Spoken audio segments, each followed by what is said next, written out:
स्वागत है आप सभी का एक बार फिर से। लोकसभा चुनाव में 99 सीटें जीतने के बाद कांग्रेस पार्टी में उत्साह की लहर थी, लेकिन हाल की हरियाणा विधानसभा चुनाव और जम्मू कश्मीर में पार्टी के कमज़ोर प्रदर्शन ने कांग्रेस की उम्मीदों पर ब्रेक लगा दिया है। इसके साथ ही कांग्रेस के लिए अपने सहयोगी के साथ सीटों को लेकर मोलभाव की स्थिति भी कमज़ोर हो गई है। राजनीति विशेषज्ञों का मानना है कि हरियाणा की हार के बाद महाराष्ट्र और झारखंड जैसे राज्यों में सहयोगियों के साथ सीटों के तालमेल में कांग्रेस की स्थिति अब कमज़ोर हो सकती है, जहां विधानसभा चुनाव जल्द ही होने वाले हैं। हरियाणा में कांग्रेस की हार पार्टी के रणनीतिकारों के लिए एक बड़ा झटका साबित हुई है।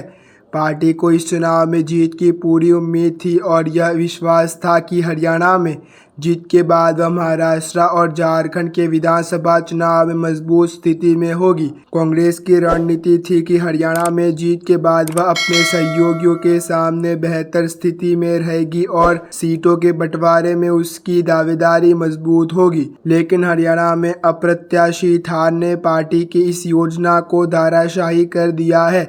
पार्टी ने हालांकि हरियाणा के चुनाव परिणामों पर षड्यंत्र करार देते हुए इस जनादेश को स्वीकार करने से इनकार किया है, लेकिन वास्तविकता यह है कि हार से कांग्रेस की राजनीतिक स्थिति कमजोर हुई है। हरियाणा की हार की असर उत्तर प्रदेश में भी दिखाई दे रहा है।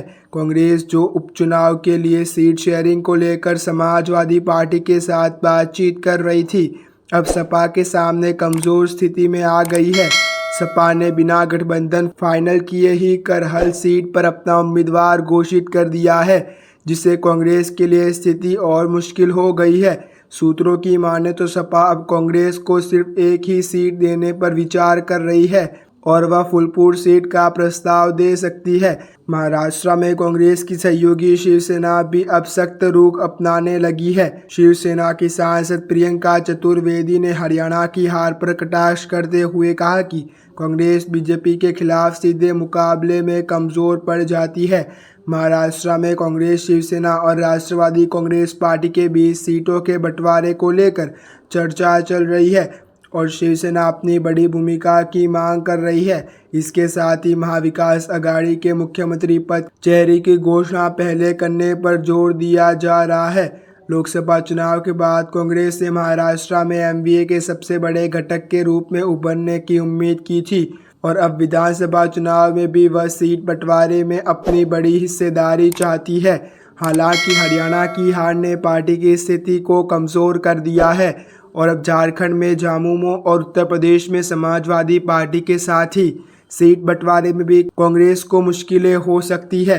हरियाणा की हार ने कांग्रेस की अंदरूनी गुटबाजी को भी उजागर किया है। पार्टी के अंदर नेताओं के बीच की मतभेद इस हार के प्रमुख कारणों में से एक मानी जा रही है।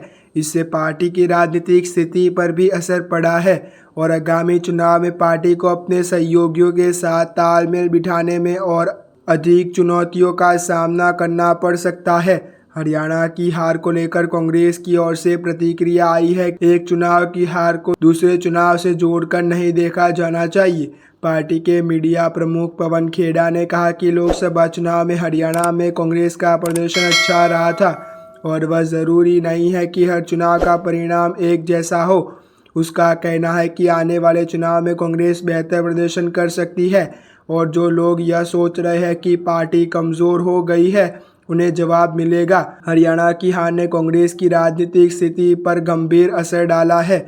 महाराष्ट्र और झारखंड जैसे महत्वपूर्ण राज्यों में आगामी विधानसभा चुनाव के लिए पार्टी की रणनीति पर भी इसका प्रभाव पड़ेगा। हालांकि पार्टी यह दावा कर रही है कि वह आगामी चुनाव में वापसी करेगी, लेकिन यह देखना बाकी है कि कांग्रेस अपने सहयोगियों के साथ सीटों के बंटवारे चुनाव रणनीति में कैसे कामयाब होती है। ऐसे ही अच्छे न्यूज़ जानने के लिए आप हमारे YouTube चैनल को सब्सक्राइब करना ना भूलें।